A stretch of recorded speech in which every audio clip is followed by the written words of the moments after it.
Welcome back to another Tuesday Trivia. I have a plethora of titles to go over with you today. So if you're new here, I'm doing synopsis minus identifying information. You have to guess the movie, and then I give you a few more clues if you don't get it from the synopsis. So let's get right to it.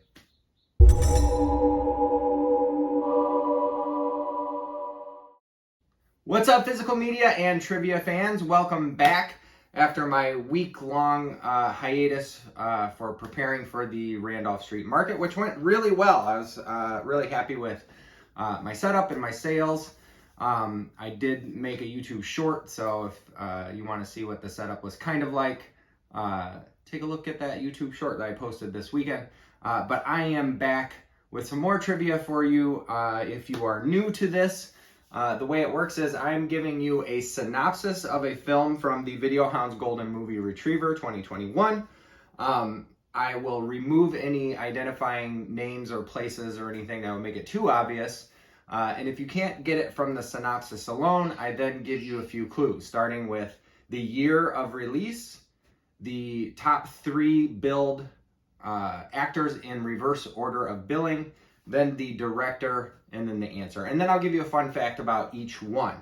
I am hollering at my phone again because in all the boxing and moving things around for going to the market, somehow I misplaced my microphone. So my lapel mic is missing. It's got to be around here somewhere. I think as I unbox and put things back on the shelves and stuff, I'll find it. Hopefully, I didn't get it out at the market, so I don't think I packed it. I think it just got moved somewhere while I was packing stuff up. So hopefully you can hear me. The audio isn't too bad, but I wanted to get back to doing these videos and posting for you all after my little break, and I'll have a haul video for you for tomorrow. So anyway, let's get to the trivia. Starting with movie number one. Movie number one. The surprising resurgence of this franchise after the generally disliked prequels continues with this semi-prequel, a film that takes place between the 3rd and 4th episodes in the legendary series. Did you ever wonder how the blank got the plans to eventually destroy the blank? Wonder no more. This intense action film about the stealing of those plans is a smart, character-driven blockbuster that feels like it has actual stakes and tension, and something often missing from the blank universe. And the talented cast definitely is blank. It's an expression from the movie, so I took it out. So you might know that one. This, again, is a mix of difficulties. I thought this one would be somewhere in the middle. The year is 2026. Nope, I'm taking that back. The year is 2016, not 2026, not this year. 2016. The cast is Alan Tudyk, Diego Luna, and Felicity Jones. And the director is Gareth Edwards. So did you get that one? So this one is actually a really fun, contribution to the Star Wars universe. And the synopsis says the cast definitely has the Force with them. So that's why I took that out. So this is Rogue One, a Star Wars story. This is a lot of fun. Alan Tudyk's character, the KSO9? I don't remember his droid designation, but he is awesome in it. Alan Tudyk is always awesome. The fun fact that I have for you for this movie is that the Yavin 4 location recreated for this film was originally a combination of matte painting and location, the Tikal Mayan ruins in Guatemala. A little bit more of a fun fact is I visited there on a vacation, and I got to see that location. It is very rad. It's awesome. Number 2, movie number 2. This one Oh, I didn't mention the theme, but I don't think it's going to be super helpful to everybody. But these are titles that I sold at the market. So I just picked 10 titles that I sold at the market.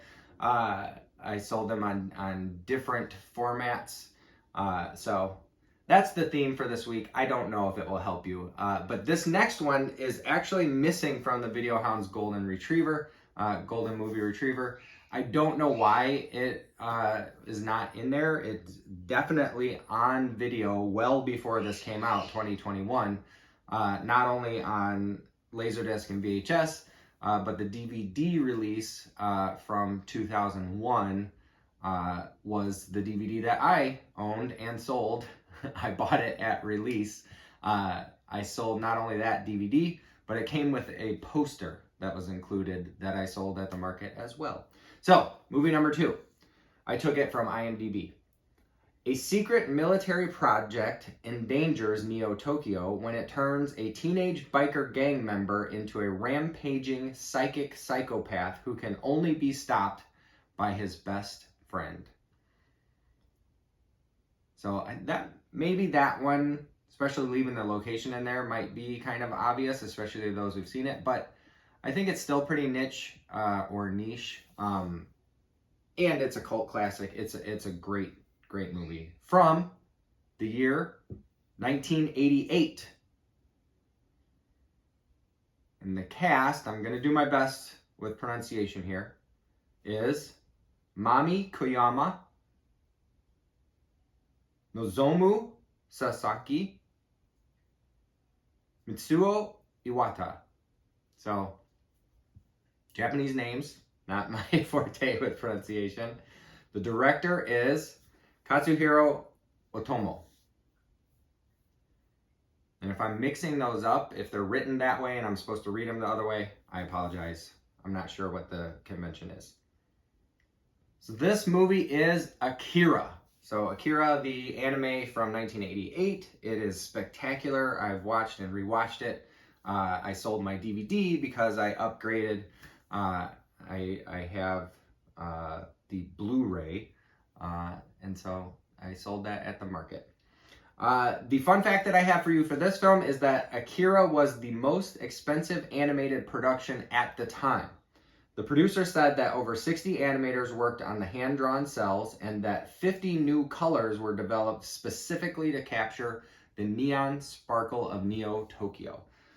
Now, I put that the production claims that because, you know, I don't know. I feel like somebody saying they invented a color, I'd be like, okay, I'm on board. A few colors, maybe, but after you get past 49 colors, I'm very skeptical that you invented 50 new colors. Anyway, that's what they claim. Movie number 3. The writers of this film hit the funny bone again with this meta take on end-of-the-world movies. Blank is forced to survive the apocalypse with buddies. Playing exaggerated versions of themselves, the man-children prove to be totally incapable of surviving the rapture. Filled with more weed and penis jokes than a Cheech and Chong movie, Blank's directorial debut can get a bit jerky, but it's also undeniably hilarious. A lot of blanks in that one. Again, I take those identifying words out to make it, you know, a little more challenging. The year is 2013. The cast: Jonah Hill, James Franco, and Seth Rogen. And the directors, this one has co-directors, are Seth Rogen and Evan Goldberg. In the movie that they mentioned hit in the beginning of this synopsis, where they say they hit the funny bone once again, they mention Superbad. So this movie is the end. And the fun fact I have for you for this one is that Michael Cera really slapped Rihanna's butt after a few takes of pantomiming turned out to be unrealistic. Rihanna agreed to it as long as she could slap Cera back. So, Michael Cera, if you have not seen the film, Michael Cera plays against type. He's a jerk. He is obnoxious, loud, and whatnot. And it's pretty funny for him to play that character against type. Movie number 4. The afterlife is confusing for a pair of ultra-nice novice ghosts, Adam and his wife Barbara, who are faced with chasing an obnoxious family of postmodern art lovers who move into their house. Then they hear of a poltergeist who promises to rid the house of all trespassers for a price. Things go from bad to impossible when the maniacal Blank works his magic. The Calypso scene is priceless, a cheesy, funny, surreal farce of life after death with an inventive set designs popping continual surprises. Blank is striking as the misunderstood teen with a death complex, while Blank is hilarious as the yuppie art poser. So another several blanks in this one. But the year is 1988. And the cast is Alec Baldwin, Gina Davis, and Michael Keaton. And the director is Tim Burton. So hopefully you got it by the director at least. Because this is a classic. And that movie is Beetlejuice. A great one, a lot of fun. Apparently, in early versions of the script, it was a lot more gory, lot bigger of a horror element. And speaking of that, my fun fact that I have for you is that in one version of the script, Lydia, played by Winona Ryder, gets her wish to become a ghost when she dies in a fire. So luckily they didn't go with that one, since her character arc, the ending is pretty important, that she has a lust for life by the end, and friends, right? Movie number 5. Picked on kid David discovers that he has the ability to teleport at will, and he uses his gift to flit around the world, rob banks, and basically do as he pleases, including pursuing his childhood crush, Millie. Enter Roland, a member of a mysterious group that hunts and kills people like David. Heavy action fails to cover up the weak plot and David's brattiness, loosely based on a series of young adult novels by Stephen Gould. Again, I left the author's name in there because we movie fans aren't always book fans, but you know, there's a lot of overlap, obviously, but I figure if you know the book, then you deserve that extra clue. If you know the author's name, that's great for you. The year is 2008, and the cast is Samuel L. Jackson, Jamie Bell, and Hayden Christensen. The director is Doug Liman. And this movie is Jumper. One of Hayden Christensen's very few non-Star Wars roles after he kind of gave up acting for a very long time. And I did sell a few Hayden Christensen movies. I had the box set of the first 6 episodes in Star Wars Nanology, and I sold that one, but this one is Jumper. The fun fact that I have for you for this is that it was the first production to be allowed to film inside of the actual Colosseum in Rome after a 50-year moratorium on filming in that space. You know, it's great that they were the first film to film there, but it's kind of a bummer that it wasn't a better film, right? Movie number 6. Young couple James and Kristen retreat to the family cabin after an emotionally draining wedding, but they soon discover that they're not alone. A trio of creepy, masked psychos quietly stalk the cabin, eventually inflicting utter horror upon the couple. Nearly every slasher flick convention is on display, as expected, but without the cheese, thanks to the patient and skillful execution of rookie director Blank, who winds the suspense and fear into what we see as well as what we don't. Nevertheless, it still borders on snuff. I feel like that last little bit is, the sentiment of a non-horror fan, because, we watch horror for many reasons and never because we want to see actual snuff.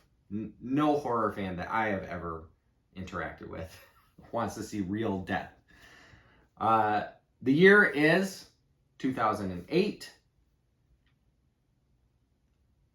The cast is Glenn Howerton, Scott Speedman, and Liv Tyler. A Nepo baby, if I've ever seen one, for sure. The director is Brian Bertino. And that movie is The Strangers, the first in that series, The Strangers.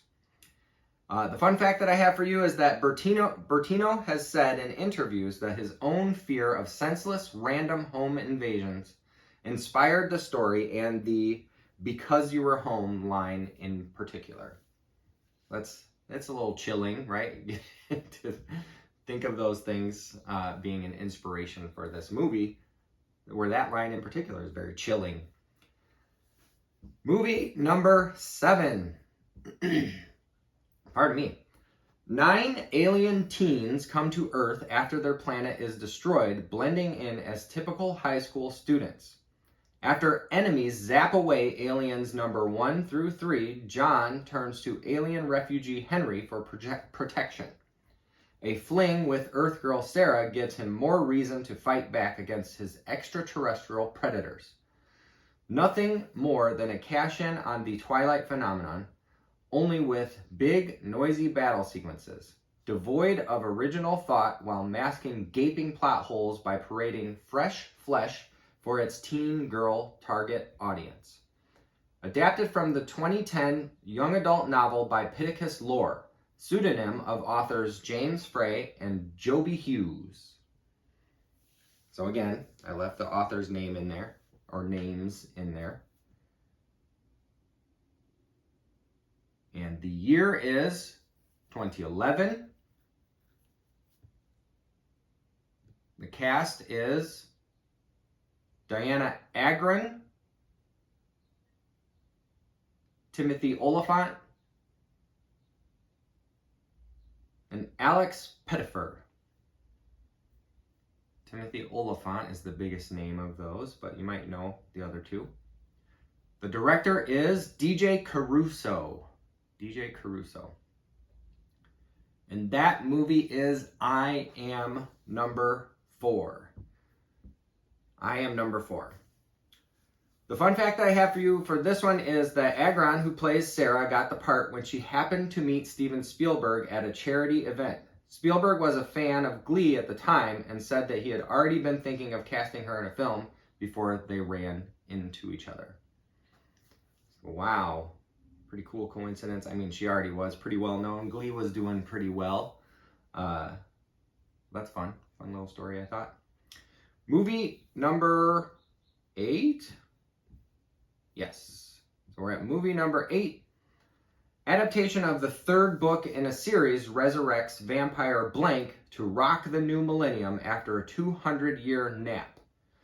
He becomes the lead singer of a goth band and soon meets up with Jesse, a reckless vampire researcher, and fellow vampires Marius and Marat. His new lady love, Akasha, the mother of the vampires, who has big plans to, what else, rule the world. Her followers feel differently, however. Camp, but not camp enough. one-dimensional characters and lackluster plot leave this drag to the author of the story and vampire fans only. They mean fans of the author and fans of vampires only. The year is 2002. The cast is Marguerite Moreau, Stuart Townsend, and Aaliyah, the singer Aaliyah, a mononym. The director is Michael Reimer, or Rimmer, maybe? Not sure if I'm pronouncing any of these names right, but I'm trying my best. The movie is Queen of the Damned, or Anne Rice's Queen of the Damned. So that author they were talking about is Anne Rice. The fun fact that I have for you for this one is only halfway fun because it involves death, but it is that Aaliyah died during post-production of this film, tragically, and they still had ADR to record, so after dialogue recording, so they still had some dialogue to re-record and fix up, clean up, and her brother actually stepped in to record some of her lines that they needed recorded. That's kind of interesting, I thought. Movie number 9. Another attempt to meld humor and horror in a William Castle remake, a la House on Haunted Hill, misfires in this flashy scream fest. Arthur inherits a weird glass mansion from his shadowy Uncle Cyrus. He moves into the house with his kids, Kathy and Bobby, and their nanny, Maggie. Along for kicks is spastic psychic Rafkin, which is good because the mansion ends up being a gigantic infernal contraption powered by ghosts, complete with whirling gears and sliding glass panels that attack the inhabitants. It seems that crazy Uncle Cyrus built the house to open the Eye of Hell, and it's up to Arthur to stop it. The special effects are above average, but the plot is clearly not. Now, I want to mention spastic as their word. I know it's not PC. I didn't want to redact it or change it because I think it conveys what it needs to convey, but in no way do I mean offense to anyone. The year is 2001. The cast is Matthew Lillard, Embeth Davidtz, and Tony Shalhoub. And the director is Steve Beck. And the movie is 13 Ghosts. And I don't know if you can see this. It's probably hidden, but I had my Laserdiscs, one of my Laserdisc crates here of 2 with the original 13 Ghosts. And this is the remake, obviously, with Shalhoub and Matthew Lillard, Shannon Elizabeth, and Beth Davidtz. The fun fact that I have for you for this one is this is the first feature for director Stephen Beck. He was previously the visual effects art director on some very big films. The Abyss, Indiana Jones and the Last Crusade, and The Hunt for Red October. That's kind of cool. But also not that cool since the movie's not great.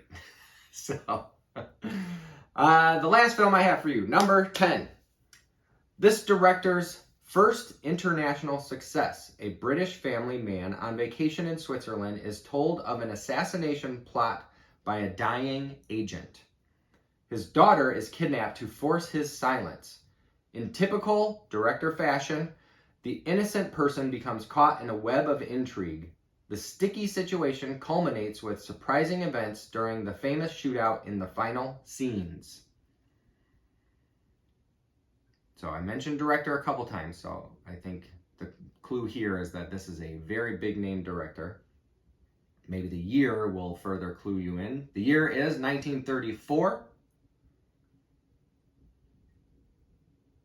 The cast is Leslie Banks, Edna Best, and Peter Lorre. And the director is Alfred Hitchcock. Very big name.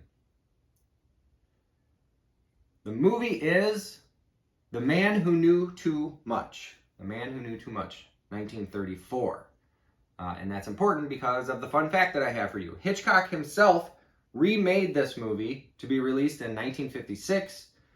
He said in interviews that he felt the original was the work of in his words, a talented amateur, and he wanted to refine it, include big name stars, and shoot in Technicolor. So I don't know how often that's happened where a director has remade their own film, but I always thought that was pretty cool that he did that. It was a cool bit of trivia that he remade one of his own films. But that's it. That's all 10. That's all I have for you. I sold all of those on different formats at the market. Among other things, I sold more than 10 things. It was a pretty good weekend at the market. So my eBay channel, or my eBay store, sorry, is back up and running. I'm going to be adding a lot of stuff to it over the next few days because I held off on listing stuff to bring to the market, and now I'm going to put some stuff back into my store, or for the first time into my store. So check that out if you're interested in owning some physical media, especially for genre films. I like horror and sci-fi the best, but I have all kinds of things in there. So thanks for watching this far. If you want to like and subscribe, I would love that. But if you don't, that's okay too. You'll see me the next time I post. Thanks.